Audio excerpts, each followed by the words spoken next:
There's certainly no shortage of talk when it comes to the term high vibrational. But what does that actually mean? I know, I'm a dirty smoker, what can I say? Sorry. But anyway, high vibrational. Yeah. It can seem like a very dissociative term, especially how it's often applied. It seems to come with a fair amount of that ever so popular topic of toxic positivity. And in my experience, one does not achieve anything high vibrational by paving over any internal crap. It's got to be attended to, investigated.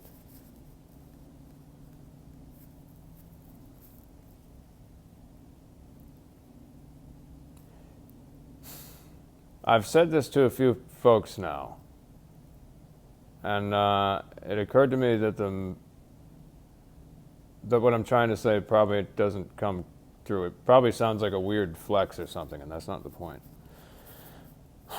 I think when it comes to the spirit animal thing, everybody either has or can have somewhat of a pantheon.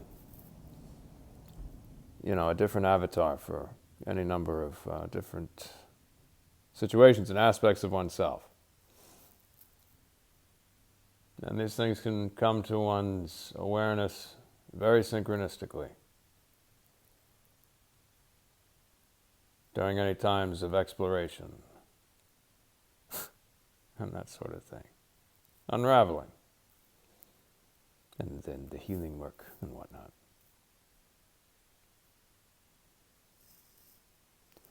Some years back, the octopus started coming up quite a bit for me. And what a strange creature.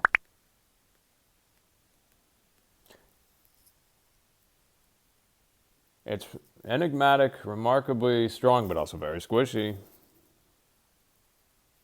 It's made of all very soft materials. It uses tools, so that's interesting. Anyway, I won't get too much into it. But its whole body is its brain. And what I mean by that is, if one can do the work, the shadow work, and everything else, and so much more, being trauma-informed, because as it turns out, developmental traumas seem to be the norm. Well, how could this be? Why would that be the case? Essentially, that's like, it manifests in all kinds of ways. The instruction manuals for going about any number of things are a little non-complementary to our underlying psychobiology. And from a purely pragmatic perspective, well, wouldn't you know it, working in tandem with the underlying psychobiology instead of against it, tends to produce better results. Time and time again. Funny thing that. And since I certainly don't know of any other species on this planet that seem to have evolved in a way that is anathema to their underlying psychobiology, I have to wonder what's going on here with, the humans and whatnot. And I suppose it could be any number of things. But prior to becoming aware of that, the developmental traumas being kind of the norm, it started to appear to me some years back as if humanity itself was as if reeling from some kind of mass collectivized complex post-traumatic stress disorder and didn't even know it. Much like anybody with complex post-traumatic stress disorder doesn't know it.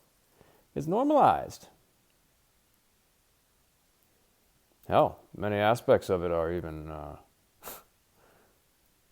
glorified, like the glorification of codependency. Gross. and the glorification of enmeshment. Notice this a fair amount of times. Oh, what a happy family. It's not, it's enmeshment. Oh, they're so in love. It's not love, it's codependency. I don't want to rain on anybody's codependency parade. And hey, if that is what people are into, if codependency and enmeshment, hey, if that's their thing, there's the flag and the the codependency parade, I'm not going to get in their way, but I'm also not going to have anything to do with it. It's one thing to say a bunch of shit like this, but it's another thing entirely to then have like a great big disgusting piece of like codependency cake placed right in front of you. And you're just like, well, that just looks terrific. That's just, just look at that. It's disgusting, but there it is. You can't just say something a bazillion times and make it so. We've really got to work in tandem with our underlying psychobiology. Learn how to trust that more. There's a hell of an intelligence there, big time. And so many of these, glorified goals, like in so many spiritual practices and whatnot, like the versions of enlightenment and Zen and being in the present and whatnot, their RX for it seems to be like mental gymnastics and dissociation. Okay. I tried that for a long time and it didn't work. But if that genuinely works for anybody, hey, terrific. But for anybody who it doesn't, I'd like to propose an alternative. And that is cleaning and clearing up what's going on the inside. And learning how. Learning the languages of the unconscious. Thankfully, there's a terrific group who has done terrific work in that department. The language of the unconscious is so many different things. And what an innocuous term, essentially, for a quantum supercomputer. Like, well, what, the quantum supercomputer that we've all got? Oh, that? Yeah, it is what it is. It's just the quantum supercomputer. Nah. So yeah, that's a thing.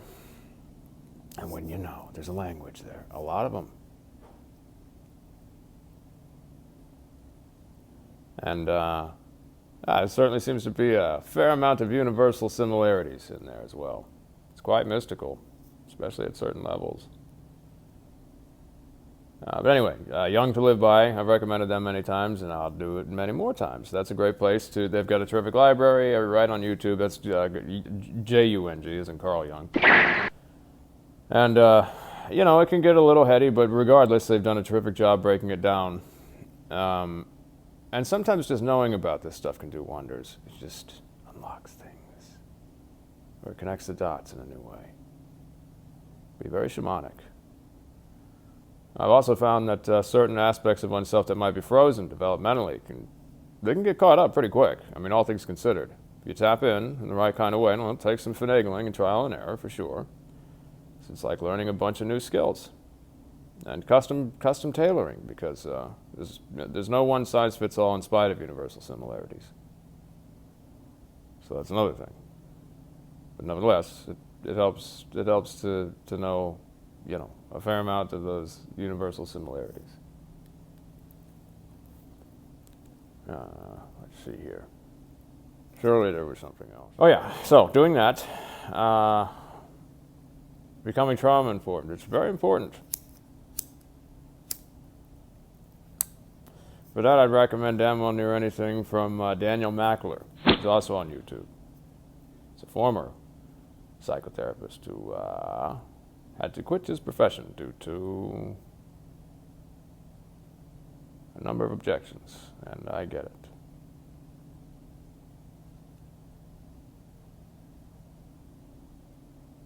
Something very familiar about that guy. Authentic and very much a growth mindset. I'd call this a byproduct as well of doing the work. These are not things that one has to force oneself to do. More like uncover and cultivate, in my experience. Sometimes it can happen quite quickly. Other times it can be a bit laborious. There's a lot of conundrums afoot out there.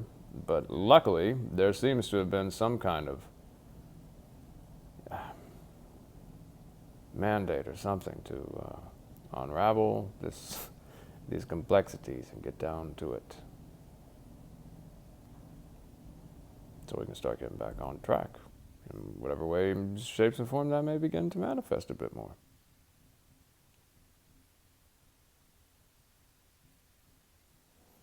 And if one can do that, and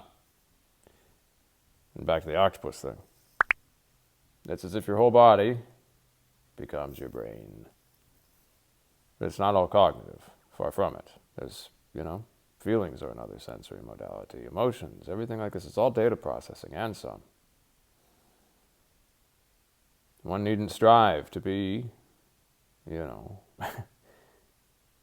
the moment anymore, because there they are. And it works.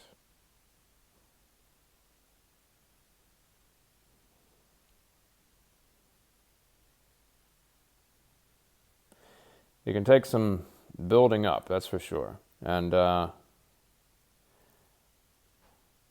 a lot of talk out there about all kinds of ways of toughening up and everything like that. No, terrific. However, in my experience, it can take a lot of layering of softer materials to develop something tough and strong in a way that is not anathema to one's underlying psychobiology. Because that is not strong, that is rigidity. And rigidity is very brittle. Oh, it can look the part for a time. But it ain't got the stamina. It's lacking in any number of softer materials.